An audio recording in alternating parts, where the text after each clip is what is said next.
Hi everybody, welcome to week 2 of our strength sessions. I hope you enjoyed last week's work and that you didn't suffer too many aches and pains. If you did, dial it back a little bit. If you didn't, then you might feel that you're at the right level or maybe you want to advance a little extra. So this week, the same warm-up as last week, so that'll be in separate videos, so make sure you do the warm-up and then we'll go on to this strength session, and then please after that can you go on to the cool-down video if you can't remember exactly what we did for the cool-down. So make sure you do both of those things, warm up first, then this little set here, and then the cool-down. Okay, right, so today you're going to need a chair or a bench. Make sure whatever it is you're using is on a non-slip surface and that it's not going to go anywhere, it's not going to tip over. It's a nice sturdy chair or sturdy bench.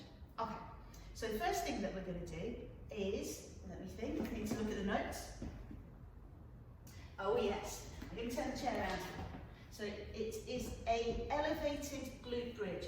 So for most of these, I'm going to show you the original version, then possibly a harder version, and then possibly an easier version. So normal version, progressed version, and regressed version. So the normal version, you're going to be feet up, get comfy, feet on the chair, and all you can do is bring your hips up to the ceiling. So hips up, big squeeze of the glute muscles, and then bring those down. So by raising your legs, you'll feel it more in your hamstrings than you would normally. You can perform either 10 to 12 or 12 to 15 reps of each of these, depending on your ability at the moment. So an easier version of that is going to be just on the floor, bridging up. Try to be on your heels if you can with your toes pointing upwards, bridging up. A more difficult version is going to be back onto your chair. You're going to do single leg.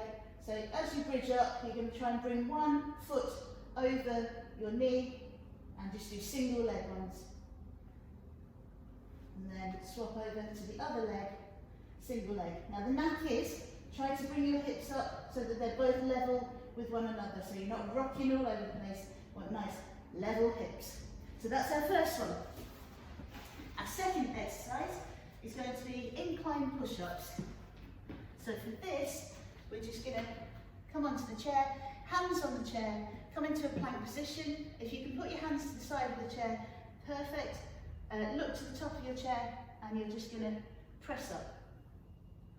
If they're very easy, you can put your hands to the front of the chair and try and tuck your elbows in towards you. Again, try to look up a little bit. You'll feel that in your triceps. If you want to make it easier, then you can just stand close to the chair and try to make sure you're still using your arms and your chest muscles. If you want to make it harder, of course, come down to the floor, standard press-ups on your toes, either wide or equally. Again, you can come narrow and you can get your elbows towards your body and come down that way. Third is going to be Bulgarian split squat. You can do this without a weight, with a weight. One foot goes up onto the chair and then standing up straight, dipping down so that you're squatting on one leg. Make sure that your knee stays in line with your toe.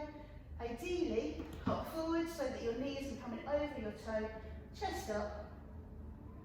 One set on one leg, swapping legs over, one set on the other leg. After that, tricep dips. So you come to your chair, legs 3/4, and your elbows are going to come backwards, so shuffle your bum off the chair, coming back down, so elbows shoot backwards, go as low to the floor as you can. Again, making sure your chair is on a non-slip surface or something very sturdy, very unslippery. Or push it against the wall if that makes it even more sturdy. If they're too easy, straighten your legs off, coming down again, as low as you can. If that's too hard, completely bend your legs, coming down. Try not to power through your legs, power through your arms. You're going to feel it in your triceps, back of your arms. Next one, mountain climbers. So again, hold on to your chair in plank position. Just going to try and bring your knees up, nice and slow. Want these nice and controlled. If that's too easy. Down to the floor, into your standard plank position, and the same. You'll just find that your core needs to be engaged a little bit more whilst you're in that floor plank position. And finally, chair froggers. Now this one is the best fun. You're going to put your feet on the chair, they're going to be bent legs, you're going to have your hands on the floor. I'm just going to turn this around so that I definitely got a sturdy chair, and then I'll show you again from the opposite direction. So feet go up onto the chair, head down, shuffle back a little bit so your knees are bent. You're just going to put your bum up into the air, coming down. So you're extending your hamstrings. And if I carefully pop off, show you from this direction.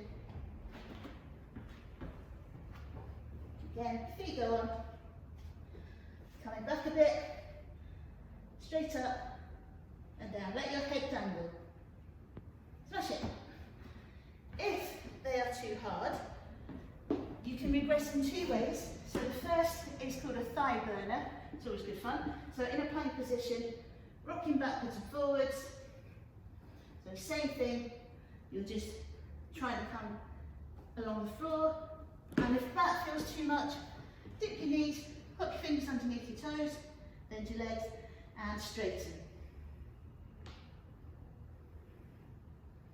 That's it. That's our set for this week. In the email, it asks you how many sets to do, depending on your ability at the moment. Enjoy. I'll see you next week.